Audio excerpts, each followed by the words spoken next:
So again, thank you everyone, and it's really lovely to see some people who've come back for these sessions. That tells me that there is value that you're seeing, and that's extremely gratifying for not only just me but also all the speakers. It's very encouraging, and then also to see other speakers join these sessions. That's extremely encouraging as well. So thank you to everyone for making this time. Right now, it's just a few minutes after 11 in the morning, Eastern Standard Time, Tuesday, the 12th of May. And I know it's different times at different places. So we have people from India and the US so far on this call. And today's session will be led by Katherine Spinney, who is an ICF certified coach and a professional growth facilitator. Katherine and I met again only virtually. They're probably about 2-3 months ago, and we met through Mindy. Um, so we are all part of the coaching community, if you will. With that, over to you, Katherine. Thank you so much, Meenakshi, and thank you all of you for taking your very valuable time to join us today. When Meenakshi asked me if I was interested in speaking, I initially thought, why? This is not my world, right? So as my bio said, I come from the worlds of social work and education. I've spent my career on the front lines in really disenfranchised urban communities, serving youth and families. And so initially when Meenakshi asked me, and I thought, well, I'm not really part of the 4IR. This isn't my world. I'm not corporate. I'm not part of the private sector. And then the more I thought about it, I kept hearing Meenakshi say, well, this affects every industry. Right? And my stubbornness initially was sort of like, prove it, right? How is this affecting education and social work? This is a corporate thing. This is a finance thing. This is the big business thing. And then the more I thought about it, it was this revelation that every industry, including human service, can not only benefit from this new industrial revolution, but we can really help to inform it. And that was very eye-opening for me and very empowering to me as a field that doesn't necessarily always get the respect I think it deserves, because I had to look outside a little bit of just fourth industrial revolution equals technology. Right? So obviously technology is a piece of it, but it's not the only piece of it. And in the fields that I'm most familiar with, we can most certainly benefit and learn about how to better use technology. And we can teach other industries how we have, throughout our own history, really embraced some of the values of agile organizations and leadership, even before it had a name. Because in education and social work, we have always been client first. We have always been, you might call them customers, we call them clients and students, but that's always been our model. How are we responding to what the people we serve need? And how do we adapt to situations that are constantly changing? So if any of you have ever worked in a human service field, you know that the plan that you set out is never the plan you end up with. There are constant variables, there are constant obstacles, and so we are naturally drawn to, let's give this a try and see if it works, and how do we adapt? And the other area that we'll talk a lot about today is we have traditionally had a much flatter view of what leadership looks like. So this is where I think we have a lot to teach some other organizations that are used to a really traditional hierarchical organizational structure, because we have valued shared leadership and collective leadership for a really long time. So I'm excited to both learn from the other speakers, the other participants, about how all fields can benefit from this revolution and how they can also inform it. So let me go ahead and share my slides.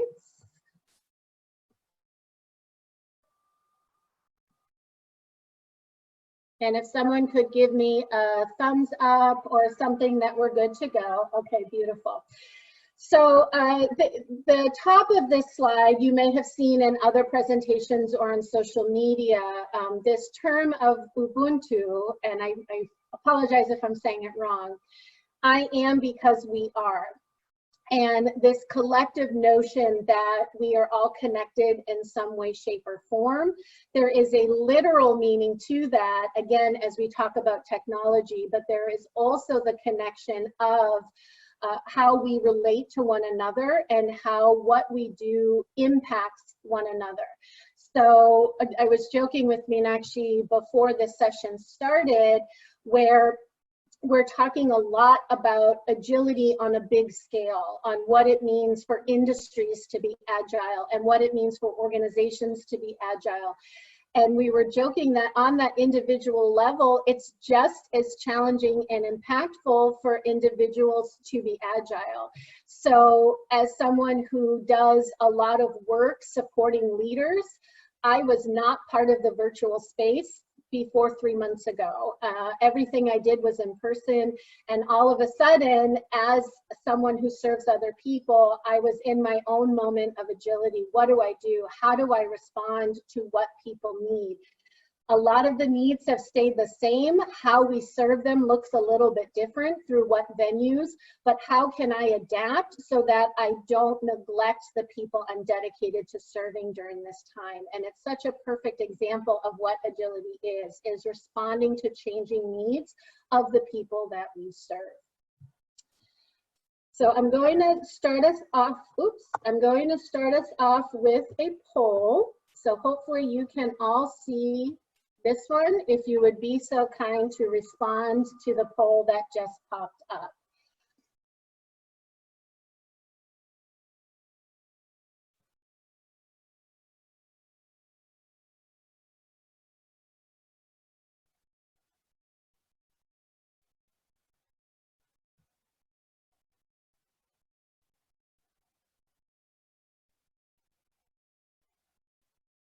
We have about half people answered, so if we could get everyone to respond to the poll, that will help inform our conversation.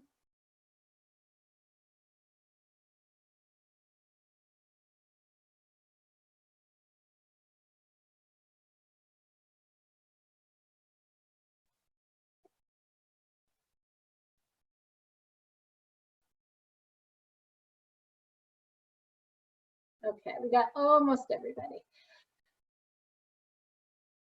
So we had a few people who said, this is going to be completely different, right? This is a whole new world we're entering into. And then most of you said, some things will change and some things will stay the same. And we are going to touch on both of those. What is changing when it comes to leadership for you as an individual leader and for the field of leadership, for the ideology of leadership, what is changing? And the good news, I hope, is that a lot of the principles of effective leadership aren't changing. And we're going to talk about what those look like, but a lot of them are too.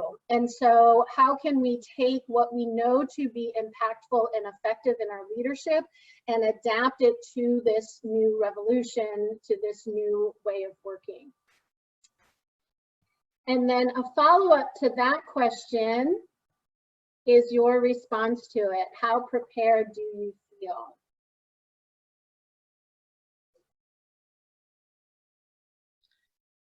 Catherine? Oh, it didn't launch. Thank you. Yeah, it did. Yeah. There we go. Thanks, Meenakshi. Sure.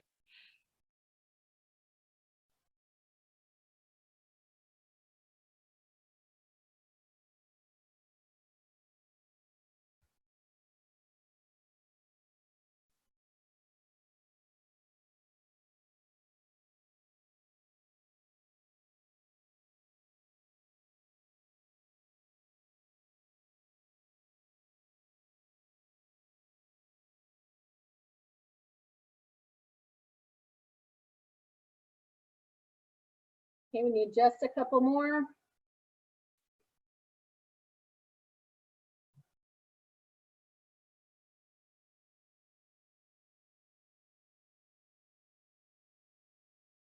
Yeah, so nobody said I'm 100% ready, right? You probably wouldn't be in this in this webinar series if you were there, but also nobody said I'm in serious trouble, right? So we're in the middle of I'm not quite there, but I'm getting there, and it's hard to know how to prepare. And I think we're feeling that particularly during this moment in time. A lot of my clients who work in schools or on school year calendars, I'm also an adjunct professor. So everybody's sort of like, we're kind of preparing to be virtual, but we're hoping we might be in person, but it might be a hybrid and we're not really sure. And how much do we plan without knowing what the future looks like? And so with the challenges that are happening now in our world and in our work, it's also this opportunity to experience agility in real time, because we are planning for things where we do not have all of the information. And so we do the best we can, which is what makes an agile leader, is how can you make the best decisions you can without having all of the information. So thank you for doing that. So the context that we're going to talk about today is the framework that I use in my leadership work, because I found in my own leadership journey, and often in the spaces that I'm in, is there's not a ton of leadership development. The nonprofit world operates really reactively in a lot of ways. And when it comes to leadership, folks are often thrown into positions without really having any interest, in many cases, without having any support, without really having a strong leadership mindset. And sometimes in the field, we use it almost as a source of pride. So we say cliches like, you know, we're building the airplane as we're flying it. And so there's a piece of that embraces the agility mindset, right? Like we're figuring it out as we go. But there are also spaces where we don't need to add question marks when there's already a lot of question marks. So where we can prepare, we have not just the opportunity, but the obligation to prepare our leaders. So I look at leadership as this combination of four main areas. And you'll notice that skills are one of them. It's obviously really important to have leadership skills, but I argue that were we to put these into sort of percentages, it's not this equal 25% across the board. In fact, my controversial argument is that the skills are almost the least important part of this equation. Because what we know to be true in 21st century leadership is that if you don't have the desire and the drive and the care to be a leader, the rest of it doesn't matter. If you have a great skills when it comes to communication or giving feedback or technology, that's great. But if you don't also have the drive and the care to be a leader, the skills sort of go by the wayside, right? So I like to look at each aspect of leadership is touched by all four of these. So even when we're talking about mindset, it also includes investment and desire and skills. When we're looking at investment, it also includes mindset and skills and desire. So we're going to talk today about the future of leadership, looking through these four areas and what that might look like. So we're starting with a little bit of the future outlook. I asked you how you felt about yourself being a leader, and I joined the MIT School of Management, which released a study just this year. It feels like nothing else has happened this year but COVID-19, but there's lots of other things going on in the world. And there was this wonderful, huge, comprehensive study across 120 countries. They surveyed over 4,000 people, including leaders, and they asked them, how prepared are you for the future? So they don't use 4IR a ton in the study, but the concepts are there, right? So we have this future, we always have this future ahead of us. How prepared are you? How prepared do you think other leaders are? And the numbers weren't great. There was not a lot of confidence in this study, but it's good to know where we are in order to know where we're trying to go. And this first number, which is the highest of them, about half of people said that they think their organizations are prepared when it comes to the digital world. So it was just about half that said they felt ready for this new digital world. So that means that lots of people, less than 48%, said not at all, right? We're not there, we're not ready. So as a true social worker, our mantra is always that we meet people where they are. So that's true for our clients, it's true for our staffs, it's true for our leaders, and it's true for our organizations. So if you're an organization right now, that's the other 52% that says we're not even remotely ready for this industrial revolution, for all this technology, then that's where you are. That's the only place you can be. So it's not, that's the beginning and end of it, that's the beginning of it. So if you're not remotely prepared, how do you get yourself there? The numbers do get a little worse as we dive into the study. So the next one, 40% said that they felt their organizations had really robust leadership pipelines to get ready for the future of leadership. And so this is obviously a big cause for concern, because not only is leadership always a challenge, not always does leadership require support and training and coaching, but now we have this new face of leadership. And it is a much flatter, much more collective look at leadership, and it is not just I'm picking and choosing a couple of people who I think might one day be the boss.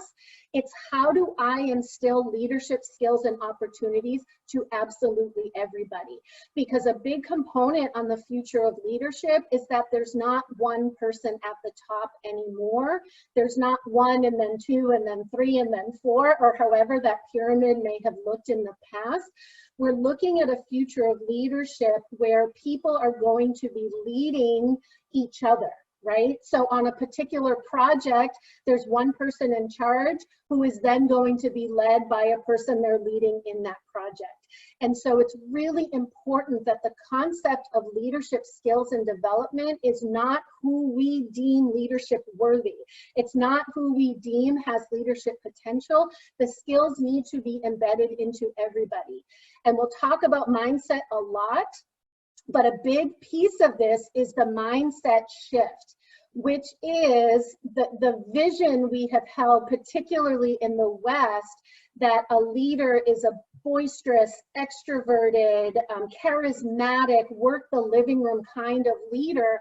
Those leaders can be great. I'm not denigrating them in any way, but any personality type can be a leader, right? It's not about personality, it's about mindset, and it's about desire and investment to doing it well.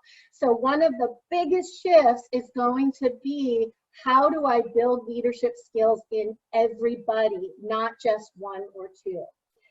And the last number, which ties in nicely to my presentation, but doesn't bode well for our hope for the future, which is only 12% of respondents said they believed their leaders had the right mindset to lead forward. The 12% was about mindset.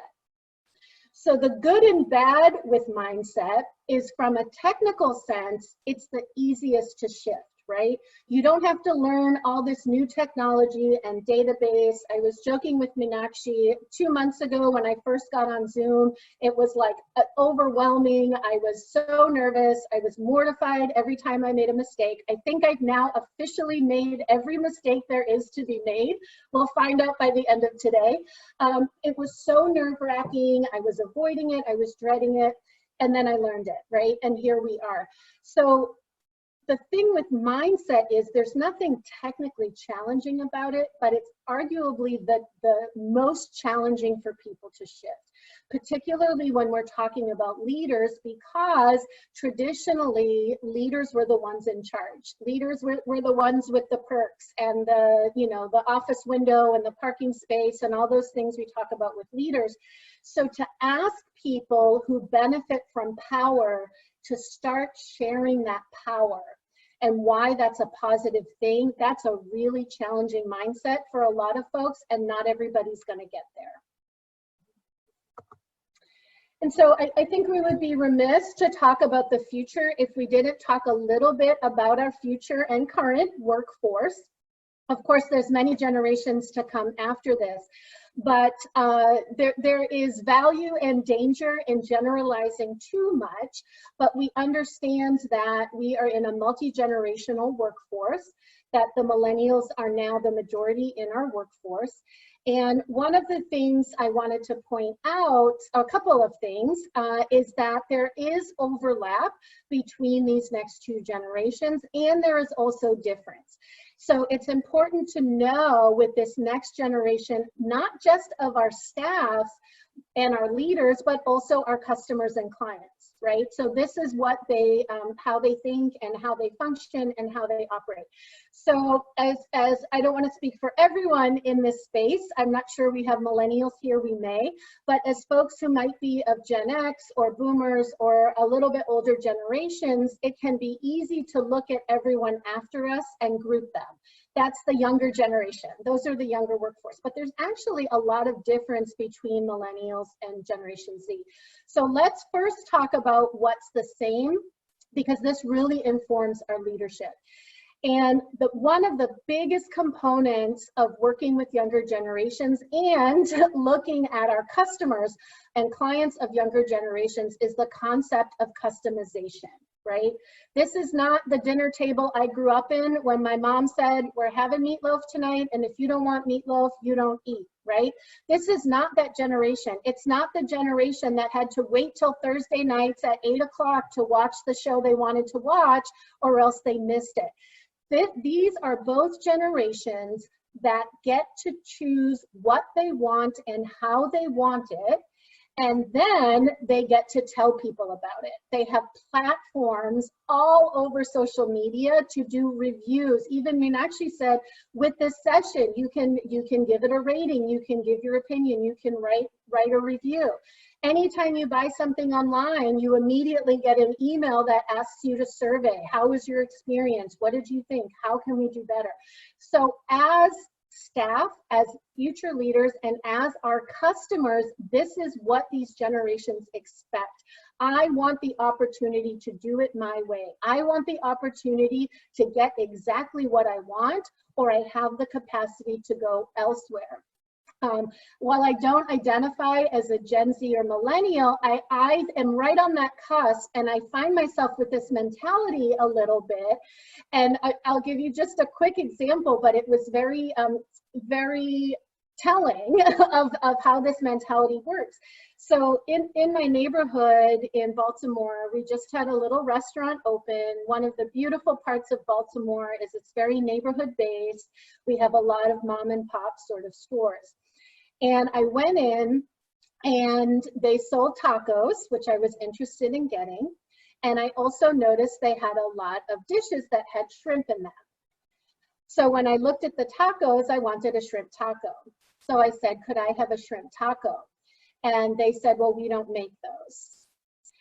And I'm sitting there sort of like, well, it's their business, right? They have the right to say what they want to make or not. But the consumer in me was also saying, well, you have tacos and you have shrimp, right? So there's an opportunity here for everybody to walk away happy. And so it's sort of a silly example, but I think it's a very telling example of how a lot of people react nowadays. If you're not giving me what I want, I can go down the street and get my shrimp taco. There's lots of ways for me to get what I need exactly the way that I need it.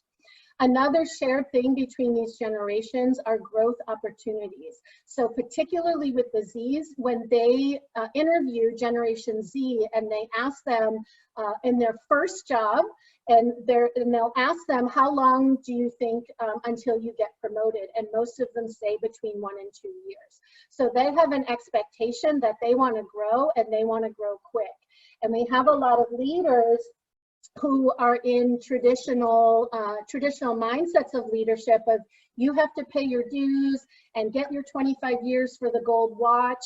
And that's not how our younger generations look at it. The longevity and the seniority doesn't mean anything to younger generations. Shared leadership is what we'll focus on mostly today, and coaching. So I don't say this biased because I am a coach myself, but I know as a former employee and when I work with leaders and staffs all over the country, this is what's coming up over and over again. These generations do not respond to, I'm the boss, that's why, okay? They respond to being coached, they respond to development, they respond to you supporting their growth. They don't respond to top-down leadership, okay? Transparency is huge. And the other thing they have in common is, which goes well with our agility mindset, they're quick to act. They're also really quick to change, and that includes changing organizations. There's not a lot of organizational loyalty, particularly the Zs are very quick to move on to the next organization. And some important differences to point out, the Gen Zs were really, really impacted by the recession of 2008. So they are a much, a bit of a reversion back to previous generations, maybe even Generation X, where job security has become important and doing things independently is a bit more important for them as opposed to millennials. Millennials are really collaborative. They love that process. The Gen Zs, a little bit in a selfish way, but not in a negative way. They've been brought up in an environment where they need to worry about their own economic well-being, right? And so they're much more independent than the millennials, and they're much more entrepreneurial.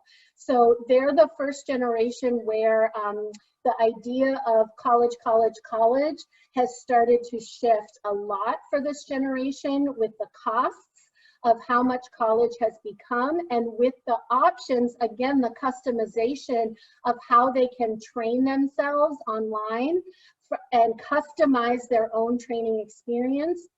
And also with the growth in gig economy, the growth in side businesses, this is a really entrepreneurial generation, and they're not quite as education focused as the millennials. Also, because of their experience with the recession, they're a little bit more realistic than optimistic. And the thing I thought was really interesting when you talk about reversion, because all pendulums swing back and forth, right?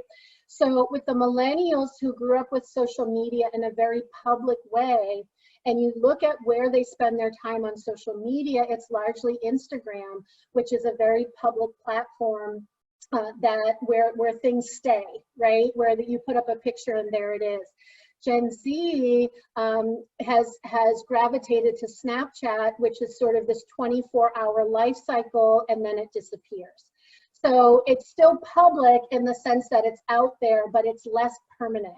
I think they've learned some lessons of previous generations with what can happen with a permanent mark out there in cyberspace. So they've grown a little bit more private when it comes to that.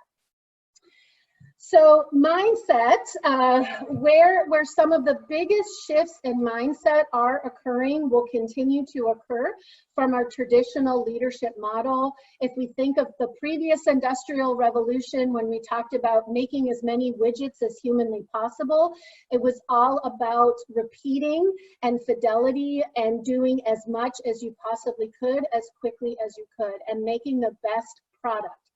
So it's not that we don't care about the quality of our product. It's not that we don't care about the quality of our service. But the shift in mindset going forward is that it's all about the customer experience. It's all about the client experience. So If we stay on the theme of food, why not, right? I always think of pizza. Like, you can get a good pizza anywhere. It's a little more challenging in Baltimore than it was up north, but you can theoretically get a good pizza anywhere. So how do you choose where you get your pizza from? How do you choose where you get your haircuts from? How do you choose where you get your oil changes from, right? So lots of things go into that equation. Price certainly is one of them, but for these new generations, it's all about customer experience. They want a quality product and service. They want the customer experience. So if we look at a very 21st century concept of this gig economy, and let's take, for example, ride sharing. So the function of Uber is to get from point A to point B, right? So if the service is good, it means they got you safely from point A to point B. But what consumers are looking for is, what is my experience getting from point A to point B? They want a driver who matches what they're looking for. So you'll hear people joke, oh my God, these Uber drivers talk so much. All I want to do is sit in the back and be quiet. Or, oh, I want to talk to somebody and my Uber driver is you know, just focusing on the road. So you'll see these stories constantly about Uber drivers who put out a little bowl of mints, or they have chargers for people's cell phones, or they have a little menu that says, press 1 if you want to talk, press 2 if you want to be quiet. What kind of music do you listen to, right? So even though the function is to get from point A to point B, people are reviewing the service based on the experience of it. So as we think about leading our organizations in the products and services we provide, of course, we need to provide quality products and services, but we have got to have our focus on what is that customer experience. The other really important shift for younger generations as we look at the future of leadership is, again, of course, we're all trying to make profit. Even if we're in the nonprofit world, money makes the world go round, right? But younger generations as staffs and as consumers, they choose organizations to work for and to buy from based on values and mission. They want to know, what is your corporate philanthropy? What are your values? What do you care about? Is there something problematic in your history that I need to know about? How diverse is your staff? How diverse is your marketing and outreach to me as a consumer?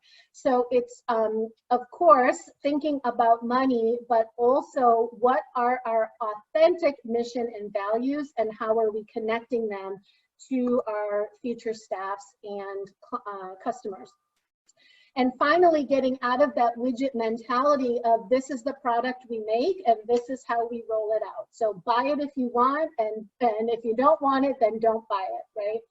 And this concept of agility is that things are changing. So there might be some products that stand the test of time, that don't ever need to be changed, that are as good as they were from the beginning till the end. But for most products and services, they are affected by the changes in people and by the changes in the world. So how, as a leader, are you constantly adapting to those changes while you are staying true to your mission and values, right? We're not adapting the mission and values, but we're adapting how we're doing and what we're doing. So again, that mindset shift is also really important when we think about our organizational charts. So the one on the right is still a little bit hierarchical, but you can see where it starts to flatten a little bit, right? Where different people are kind of supervising different people at different times. But even the concept of supervising is really starting to go away. So you don't hear that term very much anymore, because it's not about someone lording over you and telling you you're doing a good job, you're doing a bad job, right? That's not what people are looking for with leadership. And part of my argument as someone who sort of bridges the millennial, I feel like I have to stick up for them sometimes, where older generations sometimes will say, you know, these millennials, they're so different, I can't understand them, and they come in and they're so demanding and they want to know why and they want to be involved in everything. And my argument is, I don't know how different that is from previous generations. I think they just found a voice to articulate it.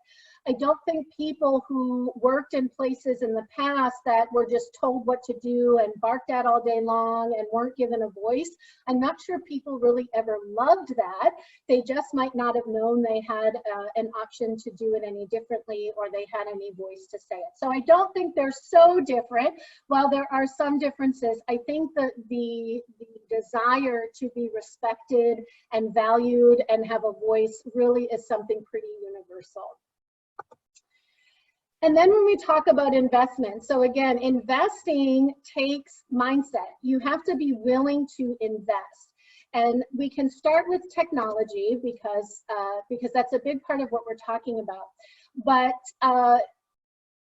they just did a study about the most popular tool for organizations when they are analyzing data.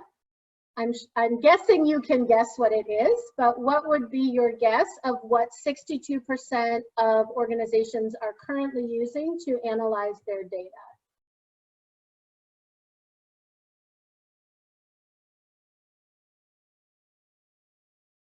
Okay, Meenakshi guesses Excel.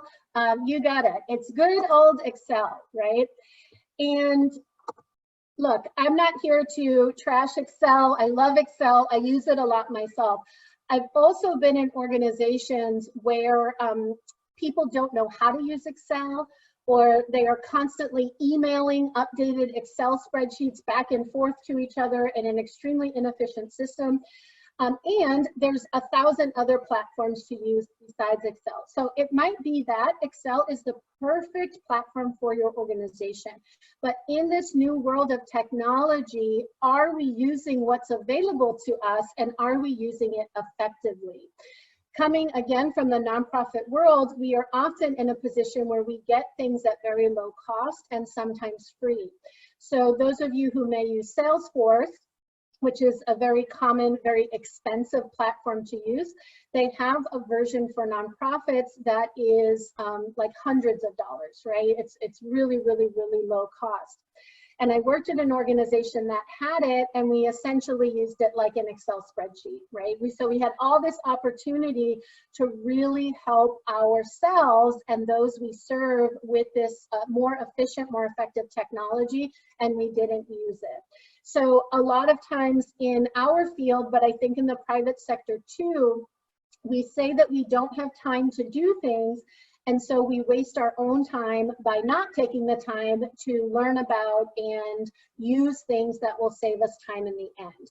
So it's very short-sighted, and it's how a lot of us operate as leaders, is we just don't have the time, right? We do this sometimes when we think we should delegate something, and how many times have you heard someone say, oh, it's so much quicker if I just do it myself, right? Or how many of you have said that? Because I certainly have, right? So in that moment, of course it's quicker. But if this is something you have to do constantly, eventually it's not quicker, because you're always going to be the one doing it. So where are there opportunities where you can invest some time into figuring out what is the technology we're using? Is it maybe not the best, but what are some better options out there for us? And as a leader, of course, you are always investing in your people. So investing in your people means both investing in finding and hiring the right people, and then investing in their growth. Harvard Business Review did this study, and they said when it comes to when it comes to underperforming staff, how much of it is related to a bad hire? It was up to 80% was because it wasn't a good hire. So it could be that it just wasn't a great staff, and it's not a great fit for this organization. It's not a great fit for this position. So investing the time and making sure you're getting the right people on board, and then with that agility mindset, not being so committed to keeping them in the role you hired them for. So many times you've hired a great person, you put them in the role, and it just isn't a fit. And so we keep trying to make it fit, that square pegs circle, hole, whatever, right? So we're just like trying to force it instead of saying, this is a great person, I don't want to lose them, but this is not the role for them. So can I create a new role for them? Or can I shift them somewhere else? Or can I take some of the tasks they're not very good at and pass them on to somebody else? Part of this mindset, I love this entrepreneur called Gary Vaynerchuk, and he's always talking about forget your weaknesses, focus on your strengths, right? This is the new 21st century way of doing it. Find out what your people do best and let them do it as much as possible. Invest in making that, helping them get better at what they already do well. We need to stop focusing all our time and energy on trying to get people to do things well that they're not very good at, right? So how do you maximize and leverage the strengths of your people and let them share the gifts that they have? Focus your investment there. You need to invest in yourself as a leader. So this concept that leaders are born, not made, has been debunked over and over and over again. So all of us have some skills naturally, but all of us can grow our leadership skills with investment. So as a leader, where are you strong? Where can you get stronger? So not just for your staff and leveraging their strengths, what are your strengths as a leader and how can you leverage those? And where do you have to do some real honest inner work for yourself as a leader and just say, I'm just not that good at this and I'm going to delegate it elsewhere. I've worked for people who say, I'm just not good at managing others. Okay, that's an argument about whether you should be in a leadership position or not. But if that's you, then hire someone who manages your team, right? If you have that awareness to say, I just can't give feedback, I can't have the difficult conversation, I don't have the time or interest to invest in my team, then hire somebody who does, right? And of course, investing in your clients and your customers.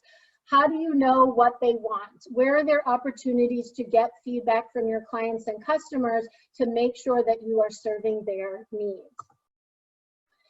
And the shift in mindset where, yes, you want to continue to invest in your product and service, but how? How are you creating and delivering that product? How are you creating and delivering the service? It's not just what anymore, it's how. How are you doing it and how can you do it better? And now how do you adapt because now something changed in the market? So when we talk about necessary skills, we said there's some things that are new. We've talked about a lot of them, but the good news, at least to me, some of the comfort is that so many of these necessary skills do stand the test of time. So Deloitte and the Female Quotient last year did this study, and they asked folks, what are you looking for in a leader? What is most important to you in your leaders? And these are things that have really very little to do with technology. Look how high recognition was, right? 90% of people said recognition is really important to me. I do a lot of work around staff retention and how to hold on to high quality staff.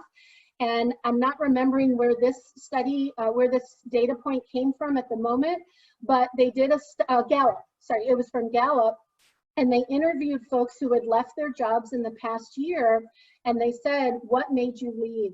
And 70% of them chose lack of recognition as a major reason why they left. And in the same study, this blows my mind, but I trust Gallup with what they said. So in the same study, they asked folks, have you been recognized in your job in the past year? Their recommendation is at least a week, but they asked in the past year, and over 60% said no, right? So these are things that are not new to the agile world. They're not related to technology. People need to know that they are valued. They already know they're valuable. They need to be valued and recognized by you. And the good news is, a lot of times, particularly in my world, when we're trying to recognize people, we want to do tangible things, right? So we want to do sort of celebrations and parties and bagel Fridays and pizza Wednesdays, and those things are great. But when you research and ask people, how do you want to be recognized? The number one thing they say is verbally. They want to hear from their leaders that they are being valued. So other things like listening, this is where coaching comes in, is are you listening to your people, right? So in the education world, we say if you're being an effective teacher, you talk 20% of the time and your students should be talking 80% of the time. So as a leader, how much are you talking and how much are you listening? How much are you telling your customers what they should buy and how much are you listening to what they want to buy? Accountability, right? So all of these tried and true skills, shared vision and communication, of course, right? Communication is always so important. But these are skills you already have. So as we adjust to what is different, let us not let go of what has served us until this point and what will continue to serve our staffs. And then finally, desire, right? So I open the session to say, if this isn't something you want to do, you'll never do it very well. If you're competent and smart, you can probably do it well, but you're never going to be great. Jim Collins has this series of books about good to great, right? So you can be a good leader if you don't care about it. You can't really be a great one. And so to think about, is this something I'm willing to invest in myself? Do I have the mindset? Again, the skills are the easy part, but do I have the willingness and the desire to catch up and get ahead of what's coming down the road? And one of the things you'll see a lot is this growth from intelligence, right? IQ was the thing for a really long time, is what it means to be smart. We had a very limited definition. And we've talked a lot recently in the last 20 years or so about emotional intelligence, which is still, that hasn't gone away. None of these have gone away, but they continue to advance. And now we talk about this GQ, which is not about your style, though that's okay too, but it's about your global intelligence as we become this increasingly global world. And to go back to the very beginning when I said, well, I mean, actually, what do I know about 4IR? And I started to think about people who work with people in this country talk about global, right? When you're in a city and you're working with people who live in that city, you are working with people literally from all over the world, right? You're working with their families, you're understanding their cultures, language, and then when you are working with people, you are helping prepare them for the future too. And so that global mindset of how do we prepare our own staffs, and in the case of human service, our own clients for this new global world. And these concepts of collaboration and connection. Meenakshi has been so intentional on all of these sessions of saying, here's how I met this person. Here's how I know this person. And that is how the world works, right? That's how the world has always worked. The reach is bigger now. And that's how the world works. And finally, the coaching. Okay, so all these key things to keep in mind of what that future looks like. So one thing I wanted to share for you, should you be interested, is this is still a bit of a work in progress, but I'm working on it. So to get away from a focus of only skills, because leadership is more than just skills, I developed a self-assessment that it looks at all 4 areas. And you can start to see where you're at in each of these areas. And so this link, I'll share it in the chat in a minute. And also when you have access to the slides, you should be able just to click on that link and it will take you to the free assessment. Again, it's still a little bit of a work in progress, but it's an opportunity to check yourself and say, okay, on skills, I feel like I'm good, but where is my mindset at? Or where's my desire right now? Do I have the energy for this? Or do I need a break for now? Do I really want to be in a leadership position? And also, there's an opportunity for you to do assessments with your team. Okay, if you do supervise a team, here's my self-assessment of where I think I'm at, and then ask your team too, where do you think I'm at? And that's a really rich conversation for you to have. I thank you so much for your time and your interaction. I can see the chat going. I haven't been keeping my eye on it, so Meenakshi will catch me up in a minute. I thought I could do it, but it's hard to keep track of both at the same time. But I hope what you're hearing here is some encouragement and also some challenge, right? To say that you do already have a lot of what you need to lead well in the future, and it's going to require an investment in a mindset that you're willing to adapt to what is going on. And where are you in both of those stages? So I'm going to share 2 more polls on our way out, and then we can get to what's going on in the chat.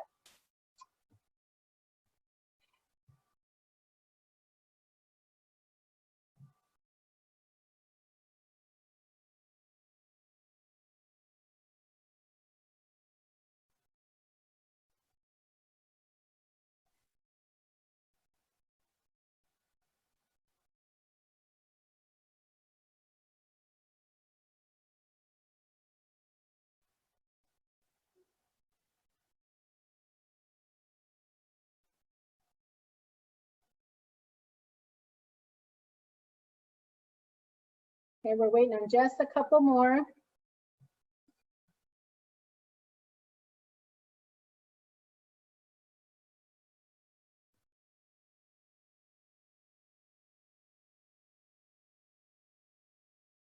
think we lost some folks, but that's okay. Yeah, Divya messaged she had to leave. And Okay. she'll catch up. Yeah. Thank you. Yes, of course. Okay. So, you know, I always do this 4th option, and there's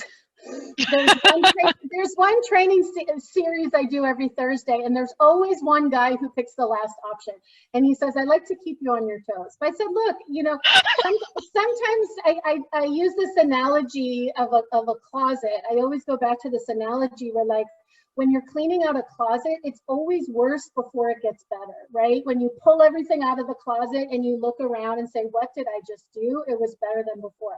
So sometimes when you start to think about these things, it does feel worse initially, which is okay. And hopefully then it starts to feel better. But I hope that you do feel better, because it's really about your willingness and desire to do this well, because you can do it well if you have that willingness and desire. And then the last one,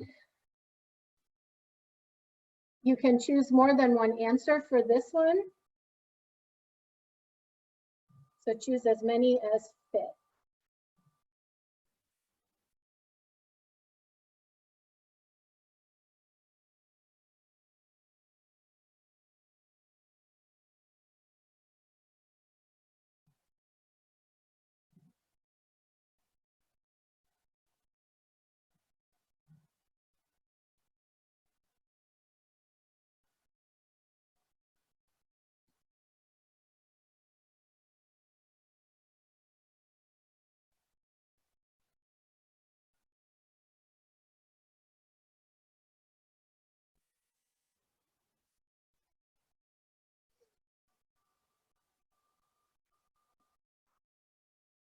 So this is so telling of a room full of people who have an agile mindset.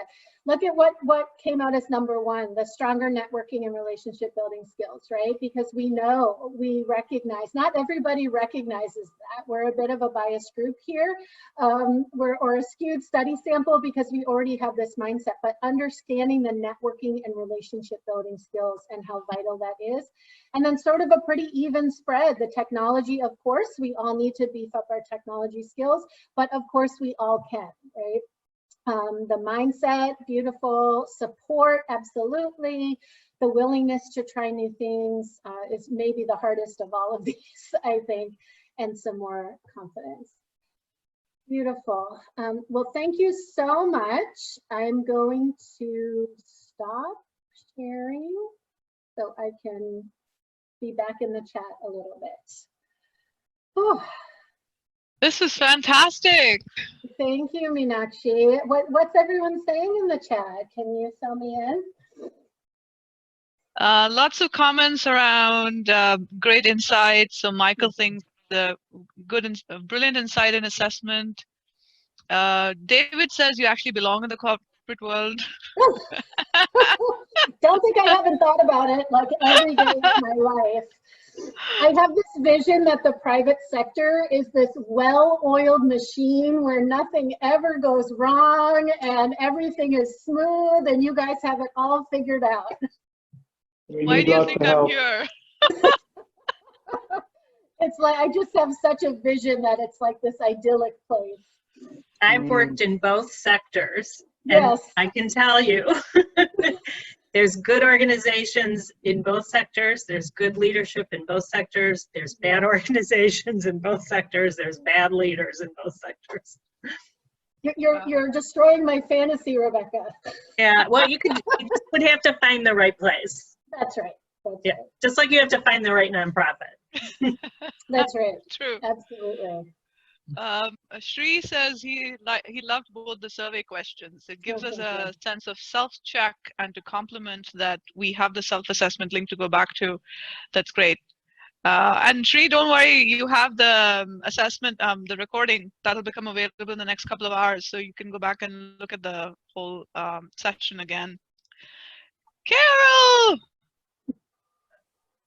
Carol was my boss about what 8 years ago now. 2012. Oh, it's been so long. I know. It was a great presentation. I'm so excited to be here. Minu, thank you so much for inviting me. Of course. Thank you. So you all have so much insight on leadership. And I'm going to put, this is a link. You can't click on it directly, but that's a link to the leadership assessment. And I'll put my email up here too. And also in Mindy's session earlier today, we were talking about connecting, and also the majority of folks said that's where they really need to beef up a little bit, is on their connection. So anyone who's interested in connecting with me on LinkedIn or anywhere around social media, this is my tag for LinkedIn. But very happy to connect with anyone on LinkedIn. If you didn't know that you can change your URL for LinkedIn, now you know. So you can customize it to so people can recognize it a little bit more easily. But my tag on LinkedIn is Coach Katherine Spinney. Yes, absolutely. I think one of the takeaways for me in today's sessions, both sessions, has been that I'm already thinking. I think we all, at least the three of us, Mindy, Katherine, and I, we should get together and think of a follow-up on LinkedIn. Yeah, not to put you on the spot, which I did, but I was thinking about it. Lots of great comments, and I think a lot of the stuff that you said, Katherine, resonated with a lot of us, like the IQ, EQ, GQ piece, the assessment, and I think the research and insights that you shared, that really, there's a lot of telling stuff there.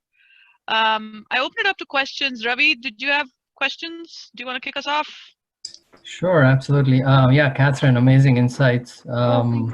Brings in a lot of stuff that I had heard before, and tells me more and more that I need to work on it. So that's cool.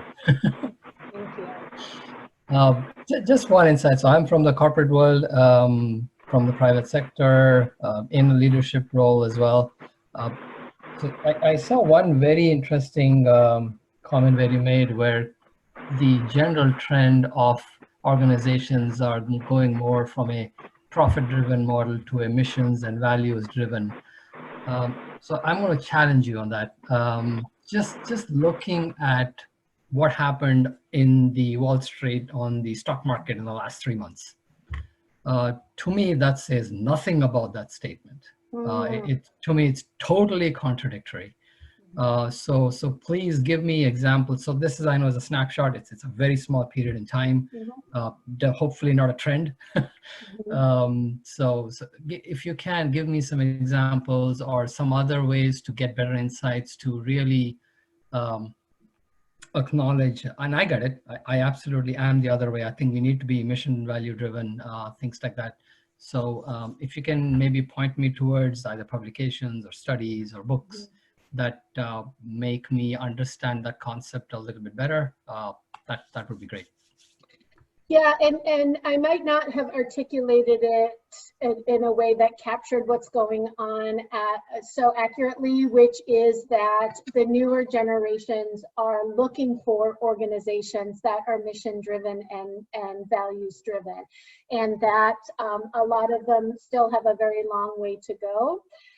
But I know that there's a lot of, we have a lot now what folks are calling cancel culture when it comes to younger generations. And there was a big story maybe Christmas time with Pepsi where they had an ad.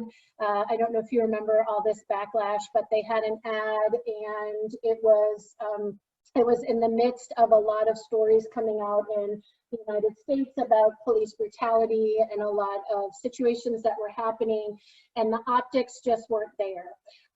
And so there was a big backlash by consumers where they were canceling Pepsi, right? They were done with Pepsi, and eventually Pepsi took the ad down. So whether they realized they made a mistake or they were responding because they didn't want to lose customers, that's certainly something to think about. There's so many instances on social media where people know now that companies respond to backlash.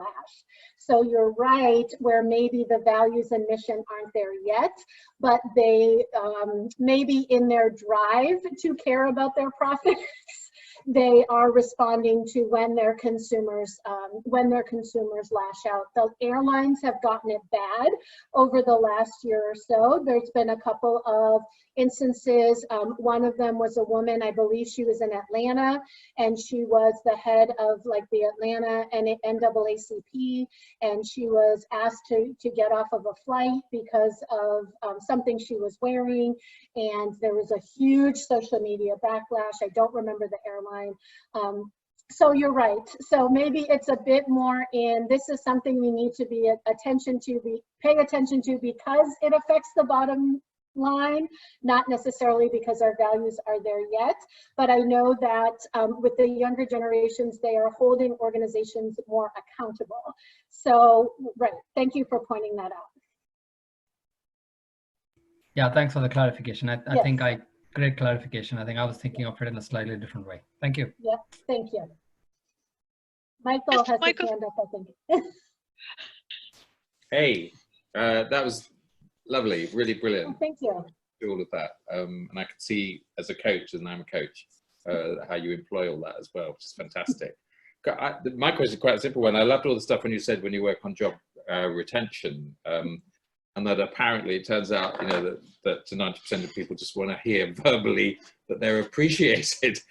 This sort of sounds like a very old-fashioned value, doesn't it? Why do you think, or now and do you think that it's sort of become buried in recent times and now it's being rediscovered?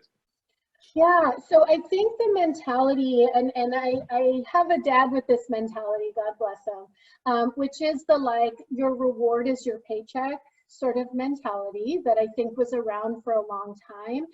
But still in 2020, I'll have clients say, why do I have to thank people for doing their jobs? And so, right, I mean, you almost think like you're making up these examples, and I wish that I were.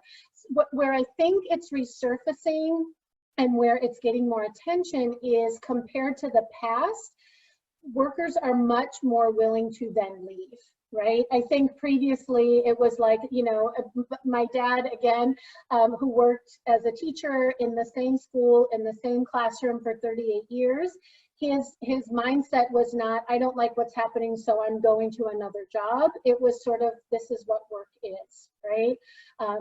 That's why they pay you. It's not a hobby, right? You don't do this for fun, or all those old cliches that we hear.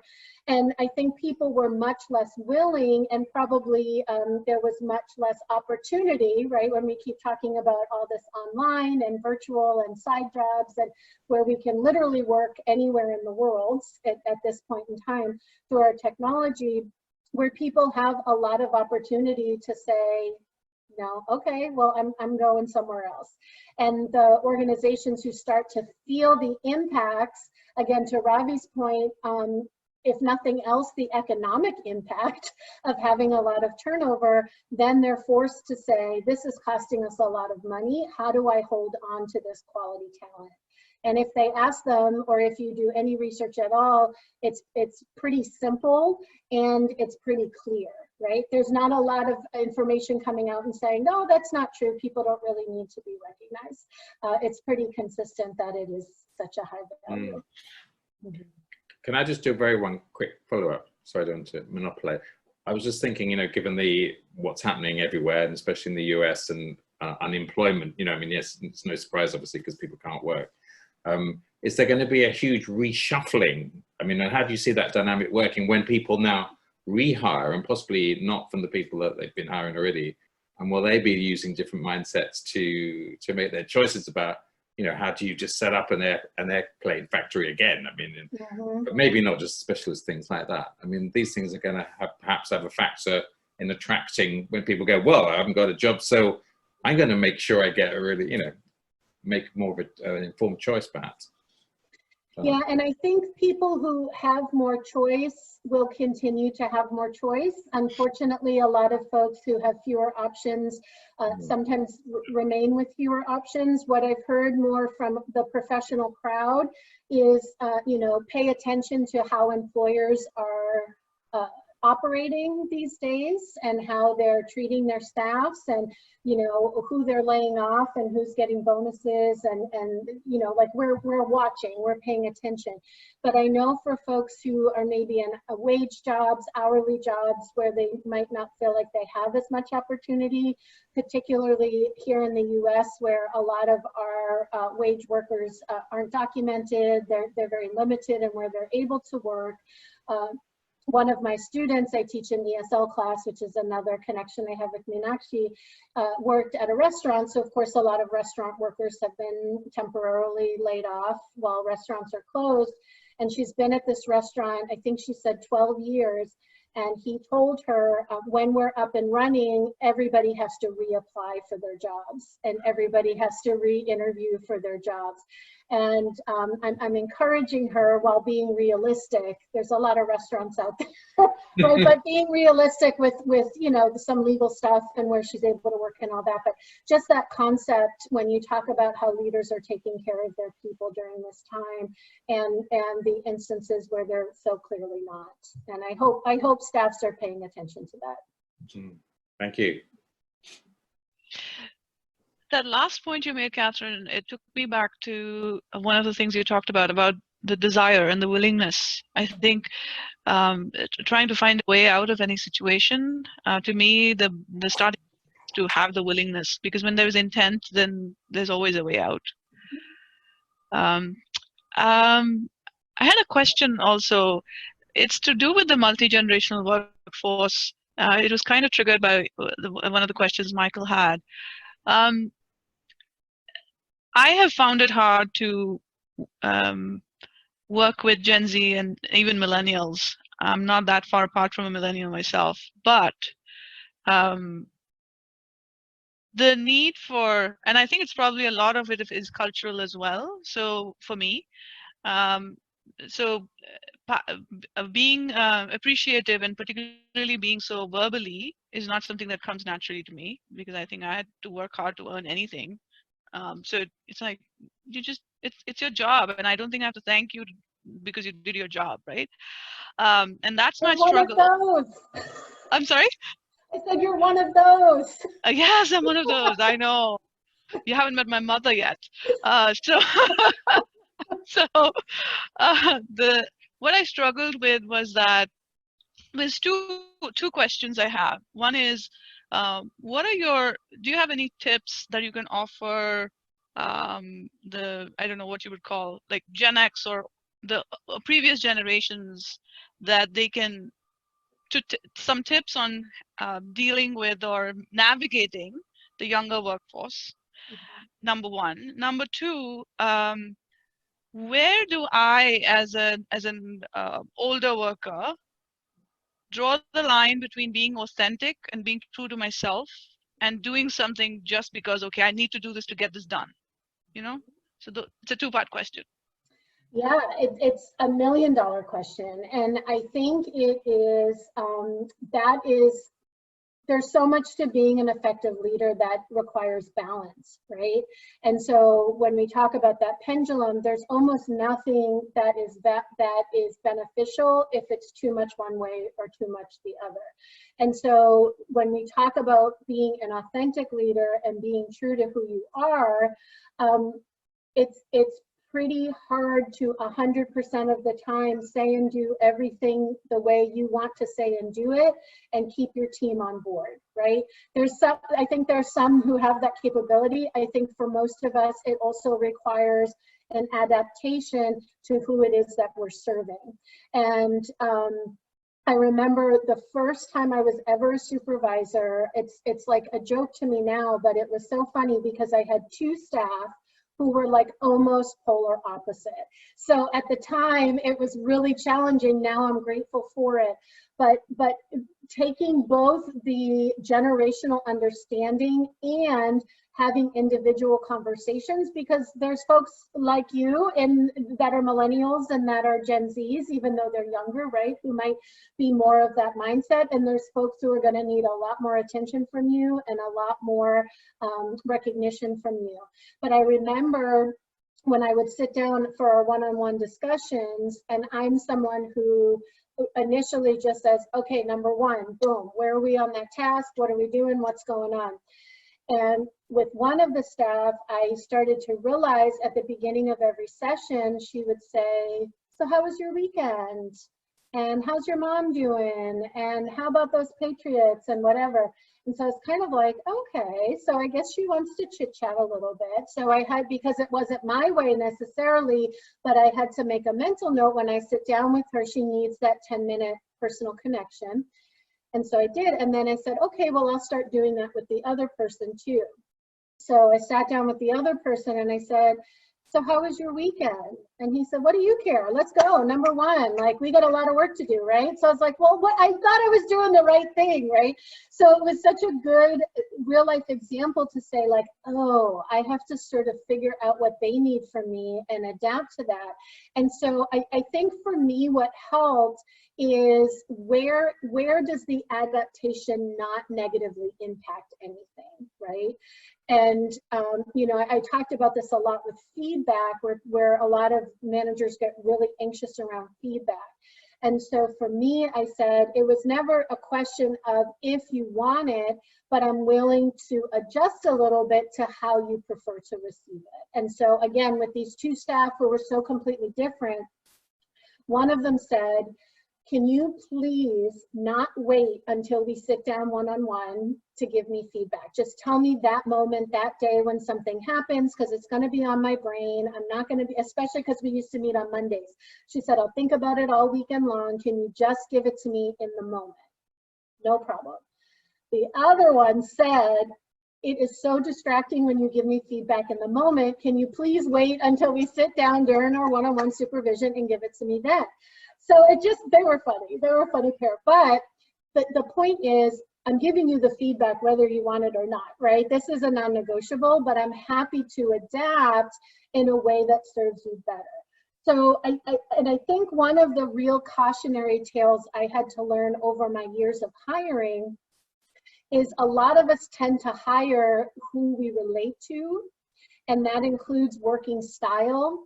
And very often then we have a big gap of people who don't complement where our shadow sides are, right? So, I mean, actually, while your way works for lots of people and it's really valuable, if you supervised a team of Meenakshis, it probably wouldn't be as impactful. It would be easier, but you're missing out on various viewpoints and insights and ways of working. It does make it more challenging, but understanding there's gifts there too, even though it adds a level of challenge. No, absolutely. Yeah. The way you said that, right? Figuring out the non-negotiables. I think that was my big takeaway. Thank you. Yeah, absolutely. We have 3 more minutes. Yes. Yeah. Hi, Paul. Hello, all. Hi, everyone. So I wanted to add this. I mean, thanks for this great insight that has to do with figuring out, be adaptable so you can figure out what this what is not impacting what is it is impacting while you're trying to really embrace the environment. But one thing that I wanted to say, whatever the generation is, whether Gen Z or millennial, sometimes I don't even know what does that mean. There is no in a work environment. There is no two similar employee. We're all different. You know, we have this uniqueness and all ourselves. Otherwise, and then I believe when you need a team, you need the people with several backgrounds. I mean, that's what it is, building a team. What it takes, what is missing, who can bring this the spot that is missing. At this point, the very thing that I think that really can impact and can help the agility and the mobility to be more adaptable is this soft skill. Being able to adapt with everyone in a way, indeed, that is not going to impact the positive work environment. And then the one thing that I would say that is the key thing is empathy. Trying to put yourself. I've said that throughout the presentation. Try to understand the culture, where they come from, and that is exactly what is going to help you to connect with this employee, and being able to help this employee to evolve to be more productive and all that. Thank you so much.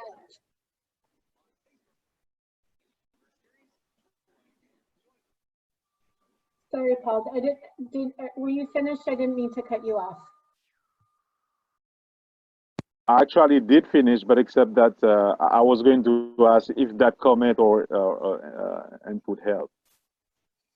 No, absolutely, and I think the empathy piece to my coaches out there is how we function, right? Is on empathy, but particularly during this time, I'm hearing that a lot, both on the leader side and on the staff side, for folks who are doing everything they can to make it through these next couple months, and they just can't meet the expectations that are put on them. So whether it's because they have little kids at home or whatever people are dealing with, they might not have good internet access at home. They might not, I mean, there's a million things.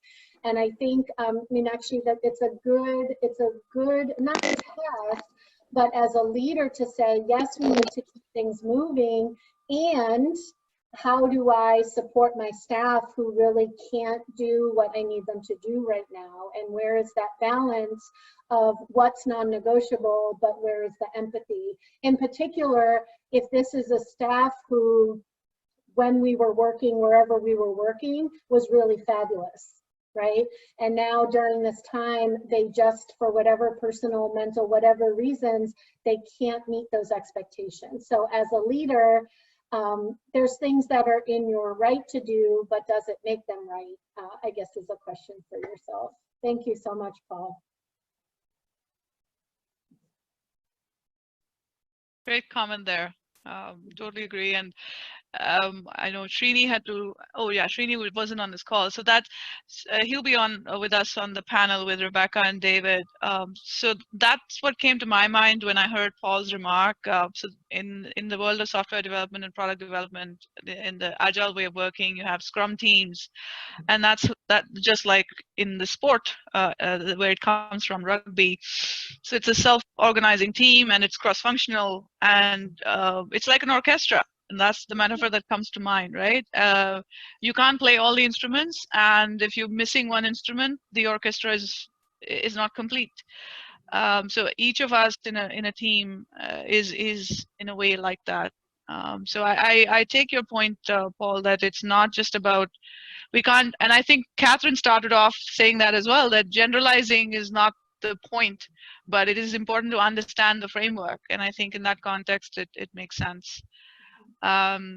yeah, so we any other questions? We're 3 minutes over time. I just wanted to do a couple of plugins before we ended the call. Anything else? Feel free to use the chat window if you have comments, and please join us on the LinkedIn group. I've put the link here in the chat window. You can request to join, and then you'll be connected. And you can, and of course, you can connect with Katherine on LinkedIn and Twitter. She posted all her social media information here. Recording will be available, to include the slide deck as part of that. And then thank you very much for offering that assessment, Katherine. That's very kind of you. So we, as far as the rest of the sessions for this today go, we have another session in 7.5 hours. So that's 8 p.m. Eastern, still Tuesday here in the US, and in the future in Australia and New Zealand. And so please do, and actually our speaker is from the lovely Waiheke Island in New Zealand, Erica Barden. And she's going to talk to us about organizational agility. And again, she's going to stay with the theme for today, which is the focus on us as individuals and us as organizations, but people. So that's what she's going to talk to us about. She's an agile transformation specialist, and she's also a business owner with Frank Innovation and Transformation based in New Zealand. And I met her through a virtual meetup early January this year. And we, again, one more person that I've never met in person. Thanks, David. See you later this evening, hopefully. So please do join us, and let me also plug in the link for the rest of the sessions if you want to sign up. That's on my website, northstaratwork.com/4IR. All the session listings are there. Please do join us. And provide us your feedback on UVCity for this session and the other sessions. And remember to enter, to be eligible to enter the raffle, everyday raffle. You have to make sure you complete your profile up to 80% and attend at least one session every day. All right, Lord, I know. The raffle is not rigged, so I can't help you. I'm just teasing. All right. And if you have any questions or comments, please do feel free to reach out to us. You can reach out, connect with me on LinkedIn, and my Twitter handle is Northstar_Nova, N-O-V-A, which is Northern Virginia, but I thought it goes with the star theme. So yes, that's all we have. Thank you very much for your time, and I look forward to seeing you again. Thanks, everybody. Thanks, Katherine. Thank you. Thank you. Take care. Thank you. Thank Be you. safe. Thank you. Bye. Great. Thanks. Thanks, everyone. Yes, bye. Thanks, Katherine.